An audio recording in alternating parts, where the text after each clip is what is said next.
Hi, this is Sally's Book Talk, bringing you the world's best books every day. Today we're introducing the book Talent is Overrated.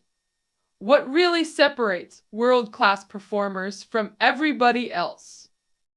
As the title suggests, this book explores how to achieve extraordinary accomplishments.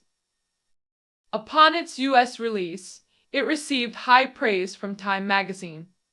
Some American readers even read it aloud to family members to show that greatness isn't limited to the chosen few.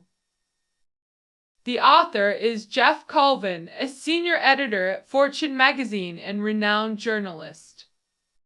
In America, he not only comments on cutting-edge issues, but also hosts a CBS radio show with 7 million weekly listeners. Colvin believes there's no such thing as natural talent. World-class excellence requires hard work, intense focus, and rule-breaking deliberate practice. With 11 chapters and 164,000 words, we'll explore Colvin's effective learning method through 4 key aspects. First, are the success formulas we've always believed actually reliable? Second, why deliberate practice isn't just regular repetition, or practice makes perfect. Third, how to implement deliberate practice in real life. Finally, how to persist through the hardships of deliberate practice. Let's start with the first question. Are our cherished success myths actually valid? Our beliefs about success schools are deeply ingrained. One persistent notion: years of hard work create experience that automatically leads to success. As the sayings go, practice makes perfect, and read 300 Tang poems. You'll naturally compose poetry. In the fable, the oil seller, Ouyang Xiu, uses an oil peddler's skill to demonstrate nothing special, just practiced hands. Another belief: innate talent determines success. In Demigods and Semidevils, hero Zhao Feng masters martial arts instantly, a concept readers accept without question. So we naturally assume that successful people have special talents as a given. The author argues that neither experience nor talent leads to success. He first points out that experienced people around us rarely achieve exceptional performance. Substantial evidence shows many who achieved minor successes actually perform worse as they gain experience. Through this, Colvin shows that mere time investment doesn't make one exceptional. Next, Colvin examines talent, using Mozart as an example. Mozart is widely believed to be a prodigy who composed at 5 and performed solo concerts at 8. Colvin reveals this is inaccurate. Mozart's early works were imitations guided by his father, not masterpieces. When Mozart created his first recognized masterpiece at 21, he'd already endured 18 years of grueling training. In short, Mozart's success didn't come from innate talent. Similarly, Tiger Woods, called the Mozart of golf, began daily coached practice as a toddler. This concludes part 1 of the book. The author concludes, success comes neither from experience nor talent. Now you might ask, if Mozart and Woods succeeded through practice, why does Colvin reject success through experience? The answer: Colvin believes success comes from deliberate practice, not ordinary repetition. This brings us to our second question. Why isn't deliberate practice just practice makes perfect? What exactly is deliberate practice? As the name implies, it's conscious, purposeful practice. Deliberate practice isn't mindless repetition. It's structured activities designed for improvement. It provides continuous feedback on effectiveness. The first key element of deliberate practice is creating positive feedback loops. We often misunderstand practice as mere repetition. While repetition forms deliberate practice's foundation, mindless repetition, without leaving comfort zones, reinforces bad habits instead of driving progress. In deliberate practice, do we achieve goals? How to consolidate success? How to correct failures? These questions require careful design and immediate feedback mechanisms. Only with such feedback loops can practice become truly deliberate. This is how deliberate practice systematically elevates skills. Another key element: avoiding automaticity. Colvin warns deliberate practice contradicts. Practice makes perfect. By fighting automatic response. Automaticity refers to instinctive reactions developed through rote repetition, superficial expertise. Harsh truth. Automatic responses don't guarantee mastery or correct execution. Example: we assume 20-year drivers outperform 5-year drivers. Similarly, expect 20-year doctors to surpass 5-year practitioners. Reality proves otherwise. Once practitioners become complacent with good enough automatic skills, further practice yields no improvement. This is exactly what the oil seller fable illustrates.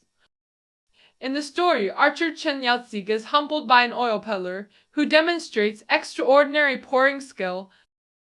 The peddler pours oil through a coin's square hole without wetting it, proving mastery through practice. This demonstration makes Chen acknowledge superior skill. This "there's always someone better" parable actually stems from flawed comparisons. Historical context: Chen Yaozi was a Song Dynasty scholar official who mastered archery through dedicated training. This case perfectly exemplifies deliberate practice principles. In this story, the oil seller's "practice makes perfect" represents mere repetition, fundamentally different from Chen Yaozi's archery mastery. Without deliberate practice, the oil seller's automated skill would likely deteriorate over time. This concludes part 2 of the book. The author emphasizes deliberate practice differs from ordinary repetition or automatic skill acquisition. How can we implement deliberate practice in daily life and work? This brings us to the third question. Practical implementation of deliberate practice.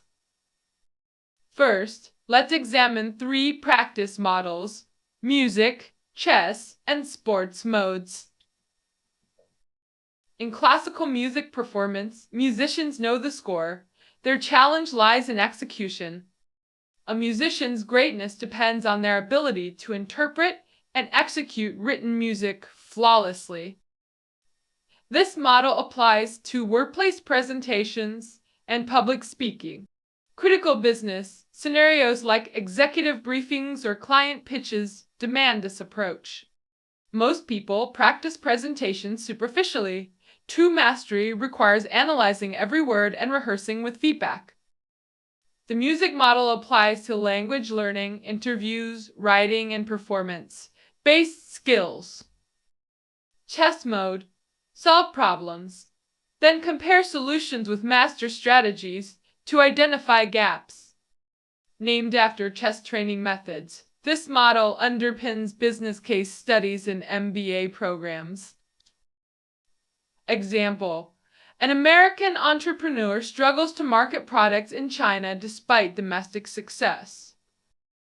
Studying cross-cultural marketing cases helps identify strategy gaps and improvements. Chess mode also applies to medical diagnosis and scientific research through expert comparison. Third model, sports mode, adapting to ever-changing scenarios through varied actions.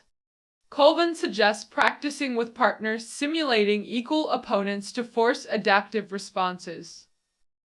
Sports mode suits dynamic environments and team coordination, like special forces adapting mid-mission. Recall business commercial warfare precisely because of its unpredictability, making sports mode crucial. Second, implementing deliberate practice through self-regulation. Work as live performance, not rehearsed takes. You can't pause rough-entailed business discussions for practice runs, hence mental simulations become vital. 3-step mental practice. Framework. 1. Pre-work planning.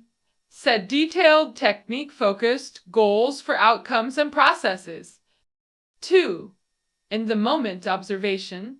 Monitor thoughts and progress, like a third-party observer. 3. Post-action analysis, conduct, rigorous self-evaluation with immediate feedback. Egg vendor example. Success means noticing unspoken needs, like neighboring pancake shops needing smaller eggs. When questioned about freshness, top sellers detach. Am I defensive? Should I provide sourcing proof? Even successful deals require reflection. Could I offer free-range eggs or delivery services? Only through such workplace practice can we transition from mediocrity to excellence. Third, building mental models through deliberate practice for knowledge accumulation. Mastery requires vast domain knowledge, but few jobs provide structured learning paths. Many wrongly assume knowledge naturally accumulates through routine work. Colvin argues knowledge acquisition must be intentional. Passive learning proves ineffective. Our learning goal isn't information collection, but building personalized mental models, frameworks for organizing knowledge. New models help categorize industry knowledge, filter relevance, and predict trends. Example: expert executives extract investment insights from financial reports through mental models. This concludes part 3 of the book. The author details 3 practice methods, workplace applications, and knowledge modeling strategies. Since deliberate practice demands intense focus and repetition, how do we sustain it? This brings us to our 4th question, maintaining motivation through grueling practice. First, cultivate flow state, complete immersion creating intrinsic motivation. Practicing in the learning zone. Matching skill, challenge balance facilitates flow. Second, leverage multiplier effect, small advantages creating exponential growth. Lang Lang's story, inspired by Tomcat playing Liszt at 2.5 years old, his early training created compounding success. Flow's joy and compounding advantages form sustainable motivation. Part 4, Conclusion. Flow state and multiplier effects sustain practice. Colvin's core thesis. Success comes from designed, feedback-rich, deliberate practice. Requires mental models and sustained motivation through flow compounding. That concludes our book interpretation. Full notes below. See you tomorrow.